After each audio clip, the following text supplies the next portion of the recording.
sauce in my green tea. Assalamualaikum warahmatullahi wabarakatuh. Perkenalkan, saya Nadia Rehan Fadila dengan NIM 20129175 dari jurusan Pendidikan Guru Sekolah Dasar Fakultas Ilmu Pendidikan. Baiklah, pada video ini saya akan menjelaskan materi pada pertemuan 10, yaitu materi tentang karangan ilmiah. Ada 4 topik utama yang akan kita bahas pada materi karangan ilmiah. Yang pertama, hakikat karangan ilmiah. Yang kedua, ciri-ciri karangan ilmiah. Yang ketiga, jenis karangan ilmiah. Dan yang keempat, langkah atau tahap dalam penulisan karangan ilmiah. Baiklah, yang pertama yaitu hakikat karangan ilmiah.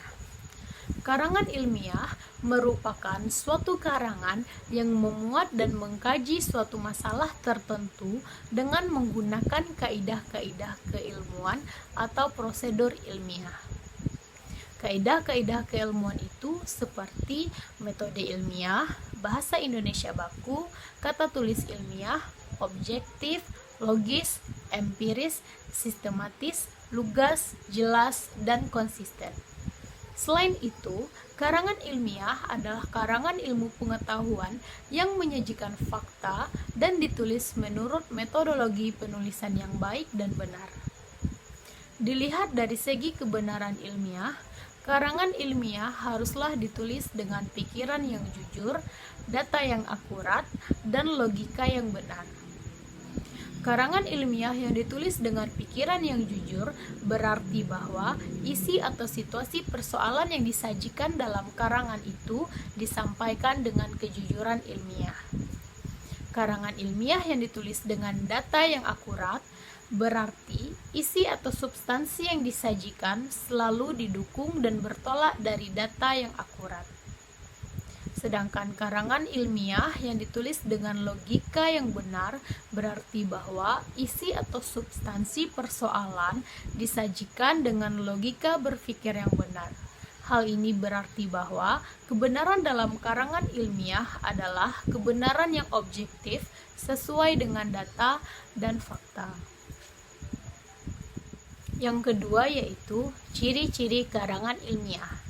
Dalam karya ilmiah, ada 4 aspek yang menjadi karakteristik utamanya, yaitu yang pertama, struktur sajian. Struktur sajian karya ilmiah sangat ketat, biasanya terdiri dari bagian awal atau pendahuluan, bagian inti atau pokok pembahasan, dan bagian penutup. Bagian awal merupakan pengantar ke bagian inti, sedangkan inti merupakan sajian gagasan pokok yang ingin disampaikan yang dapat terdiri dari beberapa bab atau subtopik. Bagian penutup merupakan simpulan pokok pembahasan serta rekomendasi penulis tentang tindak lanjut gagasan tersebut. Yang kedua yaitu komponen dan substansi. Komponen karya ilmiah bervariasi sesuai dengan jenisnya, namun semua karya ilmiah mengandung pendahuluan, bagian inti, penutup, dan daftar pustaka. Artikel ilmiah yang dimuat dalam jurnal mempersyaratkan adanya abstrak.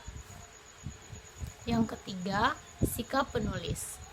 Sikap penulis dalam karya ilmiah adalah objektif, yang disampaikan dengan menggunakan gaya bahasa impersonal dengan banyak menggunakan bentuk pasif, tanpa menggunakan kata ganti orang pertama atau kedua. Yang keempat, penggunaan bahasa. Bahasa yang digunakan dalam karya ilmiah adalah bahasa baku yang tercermin dalam pilihan kata atau istilah dan kalimat-kalimat yang efektif dengan struktur yang baku. Materi berikutnya yaitu jenis karangan ilmiah. Yang pertama, ada makalah. Makalah yaitu hasil karya tulis yang menyajikan suatu masalah yang pembahasannya berdasarkan kata di lapangan yang bersifat empiris objektif. Yang kedua, working paper. Ini adalah jenis karangan yang bisa disebut kesimpulan. Yang ketiga, laporan penelitian lapangan. Jenis karangan yang penulisannya menggunakan prosedur formal dan material. Yang keempat, ada modul, yaitu karangan ilmiah yang berisikan tentang uraian mata kuliah tertentu yang didasarkan pada keperluan pertemuan dalam perkuliahan. Yang kelima, ada diktat, hampir sama dengan modul, tetapi secara kuantitas lebih panjang, juga tersusun terurai menurut bab sesuai dengan keperluan. Yang keenam, ada skripsi, karya tulis ilmiah yang mengemukakan pembahasan penulis dengan berdasarkan pendapat orang lain. Pembahasan skripsi harus didukung oleh data dan fakta empiris objektif. Yang ketujuh, ada tesis, karya tulis ilmiah yang lebih mendalam daripada skripsi.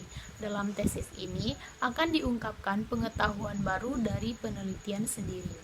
Yang kedelapan, ada disertasi, yaitu karya ilmiah yang mengemukakan suatu dalil yang dapat dibuktikan oleh penulis berdasarkan data dan fakta yang sah dengan analisis yang terperinci. Materi yang terakhir yaitu langkah atau tahap penulisan karangan ilmiah. Secara umum, tahap-tahap yang perlu dilakukan dalam menyusun karangan ilmiah dibagi menjadi 5 tahap. Yang pertama, persiapan. Yang kedua, pengumpulan data. Yang ketiga, pengorganisasian dan pengonsepan. Yang keempat, pemeriksaan atau penyuntingan. Dan yang kelima adalah penyajian. Tahap persiapan adalah tahap awal yang perlu dilakukan dalam menulis karangan ilmiah. Tahap ini terdiri dari memilih topik, menentukan judul, dan membuat kerangka karangan. Setelah menentukan topik, langkah selanjutnya adalah menentukan judul. Penentuan judul dalam karangan ilmiah dapat dilakukan dengan melontarkan pertanyaan-pertanyaan seperti apa, mengapa, di mana, kapan, dan bagaimana. Selain itu, dalam membuat sebuah karangan ilmiah, judul haruslah berupa frasa, bukan kalimat. Langkah terakhir dalam tahap persiapan adalah menentukan kerangka karangan. Kerangka ini nantinya akan membantu dalam proses penulisan karangan. Selain itu, karangan inilah yang akan menjadi acuan dalam membuat karangan, sehingga akan menjadi runtut dan teratur dalam memaparkan atau menganalisis masalah. Tahap kedua dalam menulis karangan ilmiah adalah pengumpulan data. Data dapat diperoleh dari beberapa sumber, yaitu media dan lapangan. Data yang diperlukan dapat diperoleh dari media antara lain buku, koran, internet, ataupun media yang lain. Selain itu, data juga dapat diperoleh langsung di dalam lapangan. Data yang berasal dari lapangan dapat diperoleh dengan cara pengamatan, wawancara, ataupun eksperimen. Data yang dikumpulkan haruslah data yang relevan dengan karangan yang akan dibuat. Tahap yang ketiga yaitu pengorganisasian dan pengonsepan. Pada tahap ini dilakukan pengolahan dan penganalisisan data dengan menggunakan teknik yang diperlukan. Misalnya, data yang bersifat kuantitatif dapat diolah dan dianalisis dengan menggunakan teknik atau metode statistik. Setelah data diolah dan dianalisis, kemudian dapat dilakukan pengonsepan karangan ilmiah sesuai dengan kerangka yang telah dibuat. Tahap yang keempat adalah pemeriksaan atau penyuntingan konsep. Dalam tahap ini, dilakukan pemeriksaan terhadap konsep yang saling bertentangan maupun yang berulang-ulang. Dalam tahap ini, penjelas yang tidak diperlukan akan dibuang, sedangkan penjelas baru yang akan mendukung karangan yang akan ditambahkan untuk menunjang pembahasan. Dan tahap yang terakhir dalam menyusun karangan ilmiah adalah penyajian. Dalam penyajian karangan ilmiah haruslah diperhatikan dari segi bahasa dan bentuk penyajian. Kalimat yang digunakan dalam menulis karangan ilmiah harus sesuai dengan standar bahasa Indonesia yang baku.